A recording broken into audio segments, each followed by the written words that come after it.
नमस्कार दोस्तों, आप सभी का स्वागत करते हैं हमारे चैनल पश्चिम बंगाल न्यूज की ओर से। देर न करते हुए चलिए जानते हैं पश्चिम बंगाल की ताजा खबरें। अगर आपने अभी तक हमारा चैनल को सब्सक्राइब नहीं किया है तो जल्दी से सब्सक्राइब और वीडियो को लाइक करें ताकि हमारी सारी खबरें सबसे पहले आप तक पहुंच सके। और वीडियो को कहां से देख रहे हैं कमेंट में जरूर बताएं।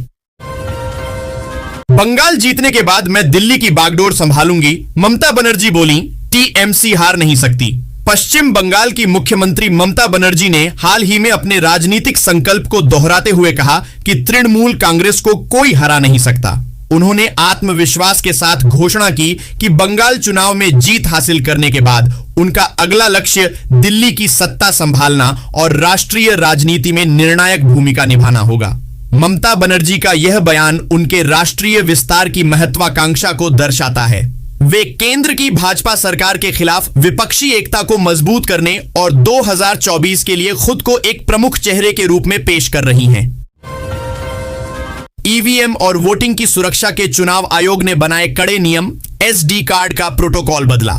पश्चिम बंगाल विधानसभा चुनाव 2026 के पहले चरण के मतदान के बाद निर्वाचन आयोग सुरक्षा व्यवस्था को और पुख्ता करने में जुट गया है। 23 अप्रैल को पहले चरण की वोटिंग के तुरंत बाद आयोग ने एक नया और सख्त दिशा निर्देश जारी किया।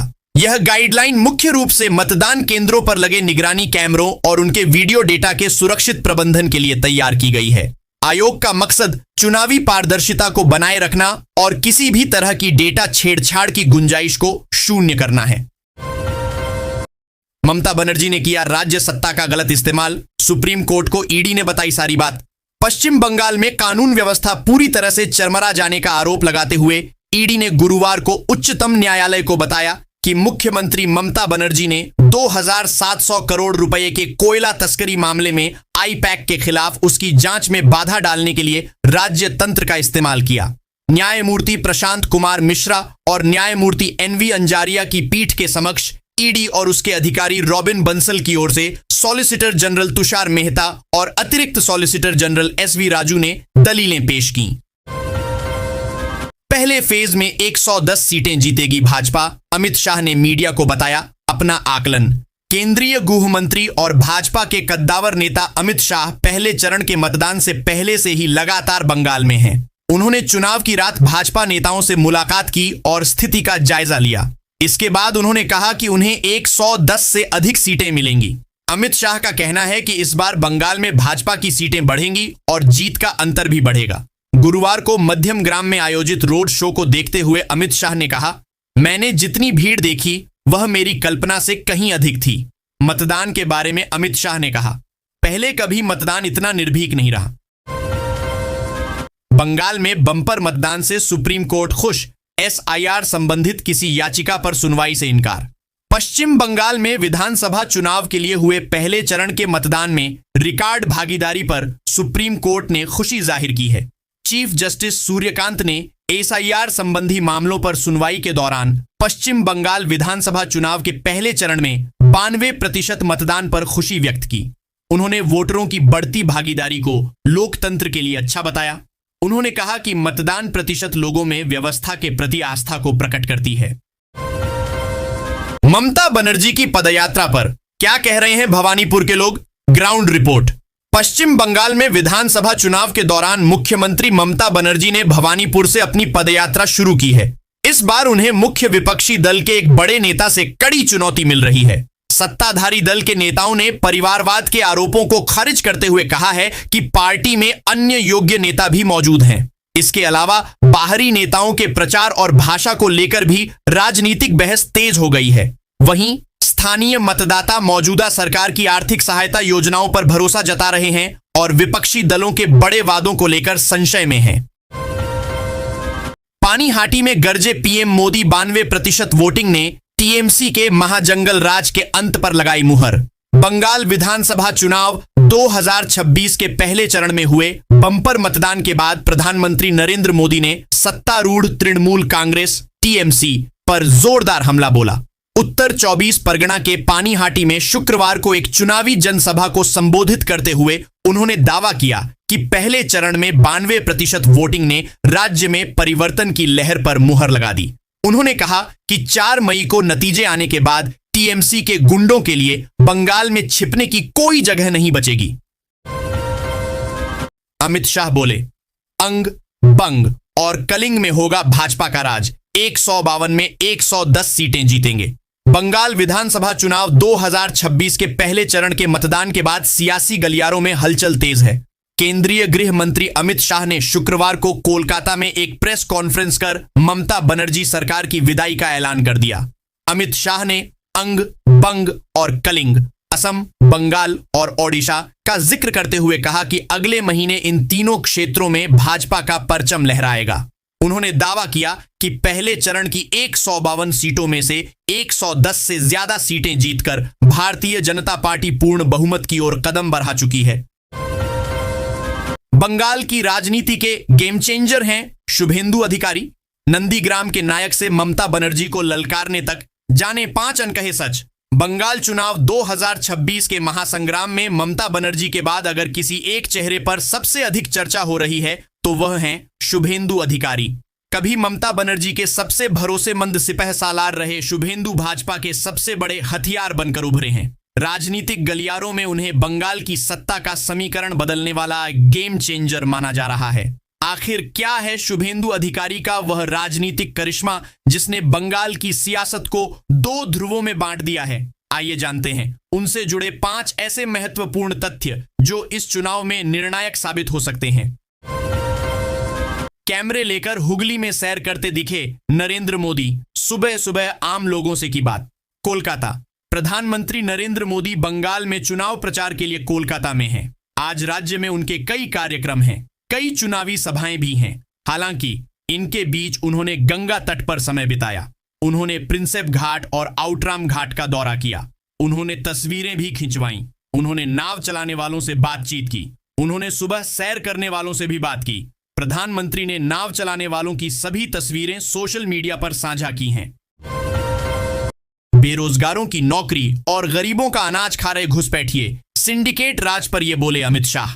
केंद्रीय गृह मंत्री अमित शाह ने कहा कि भाजपा के विधानसभा चुनाव जीतने के बाद पश्चिम बंगाल में एक भी घुसपैठिए को घुसने नहीं दिया जाएगा। यही नहीं, यहां पहले से मौजूद अवैध प्रवासियों को चुन चुनकर बाहर निकाला जाएगा। हुगली के बालागढ़ में एक जनसभा को संबोधित करते हुए उन्होंने कहा कि भाजपा राज्य में पूर्ण बहुमत के साथ सरकार बनाने को तैयार है। जनसभा में अमित शाह ने कहा, यह बंगाल में मेरा 30वां कार्यक्रम है। 4 मई को दीदी का खेल खत्म हो जाएगा। बंगाल में पूर्ण बहुमत के साथ भाजपा की सरकार बनेगी। बंगाल चुनाव के पहले चरण में रिकॉर्ड मतदान, सीईओ मनोज अग्रवाल ने बताया असली कारण। पश्चिम बंगाल में चल रहे विधानसभा चुनाव में मतदान का प्रतिशत बढ़ने की संभावना थी, लेकिन सारे रिकॉर्ड टूट जाएंगे इसका अंदाजा किसी को नहीं था।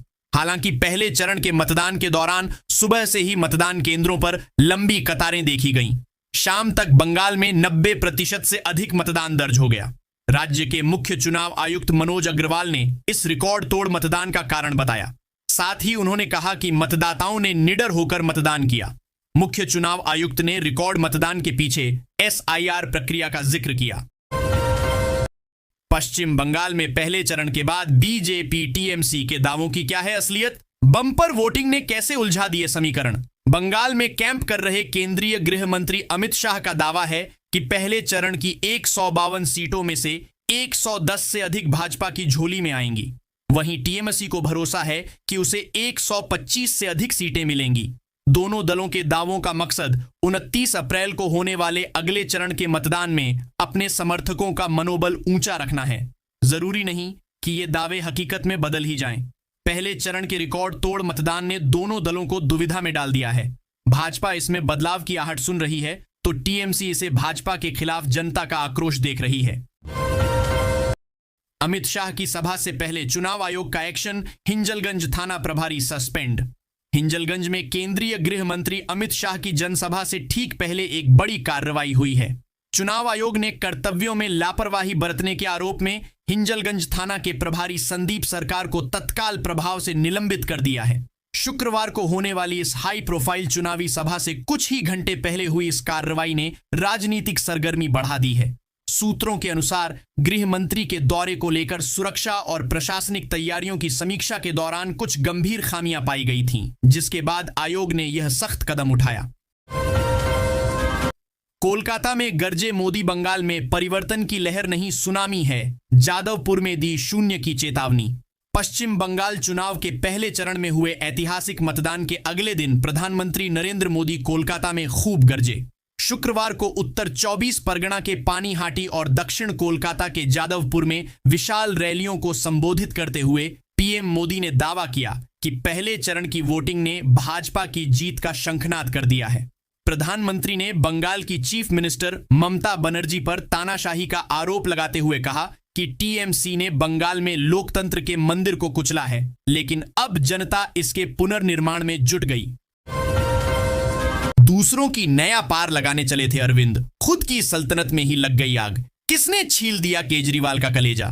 बंगाल चुनाव 2026 के पहले चरण की स्याही अभी मतदाताओं की उंगलियों से सूखी भी नहीं थी कि दिल्ली से उठी सियासी चिंगारी ने कोलकाता तक हड्डकंप मचा दिया है। 23 अप्रैल को 152 सीटों पर वोटिंग के बाद जब विपक्ष अपनी जीत के दावे कर रहा था, तभी केजरीवाल के सबसे भरोसेमंद राघव चड्ढा ने आपको अलविदा कह दिया है। अब सवाल यह है कि 29 अप्रैल को होने वाले दूसरे चरण के मतदान पर इसका क्या असर पड़ेगा? क्या केजरीवाल की यह घरेलू आग ममता बनर्जी के मिशन बंगाल को झुलसा देगी? हिंगलगंज के ओसी सस्पेंड, रेखा पात्रा की सीट पर वोटिंग से पहले चुनाव आयोग का एक्शन। पश्चिम बंगाल विधानसभा चुनाव 2026 के दूसरे चरण के मतदान से पहले निर्वाचन आयोग ईसीआई एक्शन मोड में है। उत्तर 24 परगना जिले के हिंगलगंज थाने के प्रभारी अधिकारी ओसी संदीप सरकार को पक्षपात और स्थानीय तत्वों से सांठ-गांठ के गंभीर आरोपों के बाद तत्काल प्रभाव से निलंबित कर दिया गया है। इलेक्शन कमीशन ने थाना प्रभारी को हटाने के साथ साथ उनके खिलाफ अनुशासनात्मक कार्रवाई शुरू करने के भी निर्देश राज्य सरकार को दिए हैं।